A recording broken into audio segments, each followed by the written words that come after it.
Hi, and welcome to another episode of the KDI Wealth Alchemist podcast. Here today with Kevin Dick and me, Carrie Dick. Yeah, this is so much fun. It's because anybody watching this probably knows us since we're making this for you. I got to tell you that neither one of us is 100% comfortable yet, but we got this wonderful guy behind the system here, my son Mason, who knows all about this a lot better than we are, making us look better, believe me, than what we would if we weren't getting his help. Today, we're going to talk a little bit about high net worth individuals and how they have unique concerns and priorities, primarily due to the size of their assets. It always goes back to, with greater assets come greater complexities. Sometimes it's a really great problem to have, right? It's always a great problem to have, I think. I mean, I'd rather have that than the alternative. Yeah, so I think there's probably 30 or 40 concerns, but let's talk about the top 10 concerns of the high net worth families. Yeah, so number one, kind of leading the way, is preservation of their existing wealth, right? I'll use ourselves as an example. We're doing a lot better than we were 20 years ago. Yes, we have a very successful firm. I don't really want to go back to how I was living 20 years ago. Not that I couldn't, but I'm not real excited about the idea of having to check my budget before I order takeout Chinese food. Right. But as long as we have each other, right? That's right. Some things that we have to consider and our peers have to consider. We've got inflation. We've got market fluctuations and the timing of when we might pull money out of our accounts for maybe a big purchase. So you've got to look at that. Sure. And sometimes there's unforeseen market challenges or economic challenges out there. We've never been through anything like that, have we? Oh, gosh, no. Only a half a dozen of them. You know, I think the first thing that comes to mind is what erodes your wealth while you sleep, right? So the key ones would be inflation, taxation, and market volatility. Right. And if we can control those or at least limit exposure to those, how do we offset the risks against inflation? Kind of goes back to that old own loan continuum. You know, you can own things, so houses, stocks, businesses, or you can loan your money, CDs, bonds, municipal bonds. Typically, the things that are ownership investments fight inflation. Ownership investments typically don't keep up over time. So having your assets invested properly, and then secondarily, making sure that we don't quietly erode our wealth with taxation. And that comes back to how we work with our clients and their team, whether it be our internal team or external team of tax preparers, estate planning attorneys, et cetera. Right. And the amazing thing that I see over and over again is this wealth preservation aspect. It doesn't just span a certain amount of wealth. It spans all people, no matter their wealth. We've had some clients who we know that they're going to be fine, but then it still keeps them up at night. Yeah, I don't think that ever goes away. Right. Hasn't for us. I mean, no. We're in the business, so we think about it, we talk about it. You know, I love our buffer. We prepare for it, yeah. Yes, you do. So part of that, as far as investments and volatility, falls under the next category, which is the investment strategy. When we talk about the investment strategy, typically we want that very well defined. Depending on the circumstance of the client, there needs to be a process where we've talked through exactly what we're going to do, why we're doing it, how we're going to do it, and that way there's no surprises. Tying that to their risk tolerance. If you have a lower cash flow need and a higher wealth, we can be more aggressive. If you're spending every penny the investment's making, typically we have to be a little more constrained.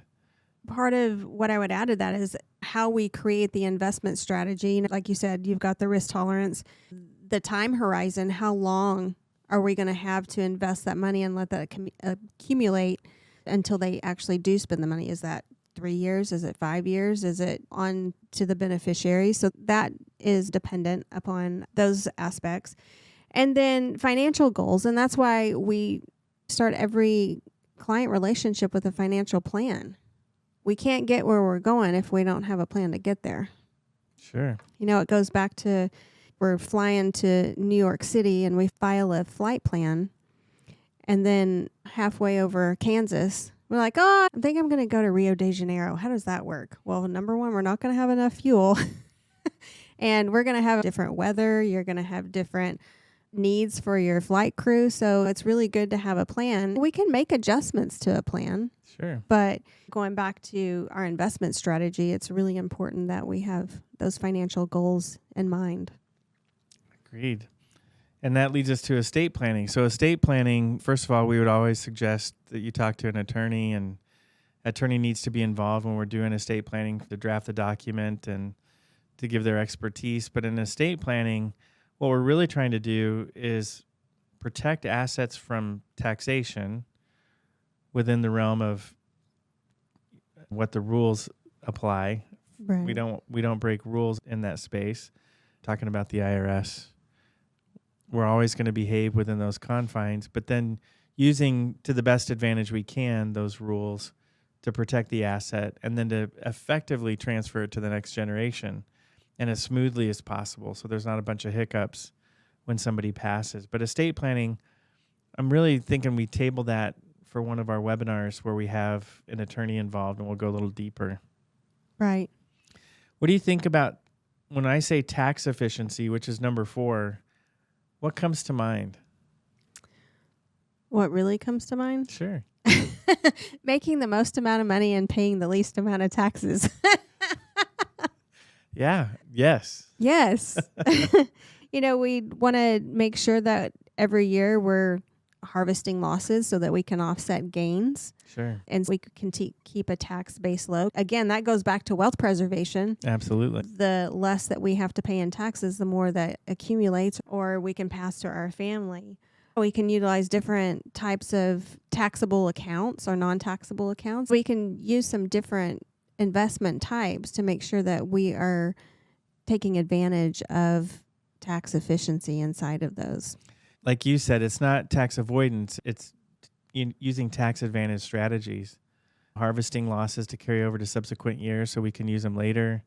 If there's real estate investments, are we utilizing like-to-like transfers to avoid taxation today and waiting for stepped-up basis for our heirs?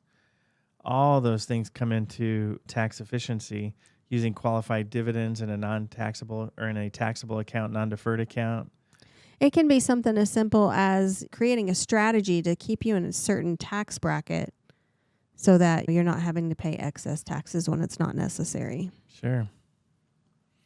And what is risk management? I always love this because we throw these terms around all the time. Risk management really goes so much further than just how you're allocated. It could be how you're insured. Do you have the proper umbrella insurance so that if, God forbid, some tragedy happens or you say something off the cuff and somebody says, hey, that was slander, or Right. You fill in the blanks, and your level of risk goes up with your exposure. If you're high net worth and you're sitting on a couple of publicly traded boards or you're sitting on a foundation, do you have the proper board insurance behind you? Have you asked those questions? All those things that we delve into when we're working with our high net worth clients. Right. And it could be your health care. The last 3 years of your life, if you don't have the proper insurance in place, especially if you have Alzheimer's or you have had a stroke and you have long-term care needs, then, that can erode your wealth greatly. Yeah, it's funny. So often we talk to folks and they say, well, I'll just self-insure that. Well, you can't self-insure anything. You can self-pay, but you can't really self-insure. Insurance means you're putting the risk on somebody else, typically for a lesser cost over time with a group of people so that you actually aren't bearing the whole cost of the event. Self-pay would be, I'm going to invest a certain amount of money in this bucket so that if I do go into care, that money's there. And for our needs. business owners, you've got business continuation, you've got key man insurance. If something happened to you, then how would somebody buy probably your largest asset, Right, and help fund the expenses for the rest of your family for their lives?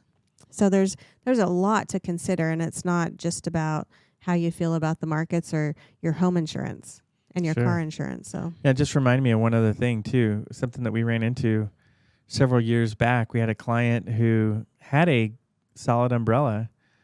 But the insurance agent failed to notice that they didn't have the proper deductible limits and coverage on their cars that it would carry over to their umbrella. And it was within the same agency. Oh, wow. Fortunately, they had a good attorney and it still worked out. But that's now a question that we ask, and we ask our clients to make sure they have that discussion with their private lines, or if they're working with, our referral source, we know that person's already going to ask those questions. Yeah. So I think as we move on, one aspect or one concern that these high net worth clients have is that of philanthropy. It's obviously near and dear to my heart, and I know yours is. A lot of people want to make that positive impact on society.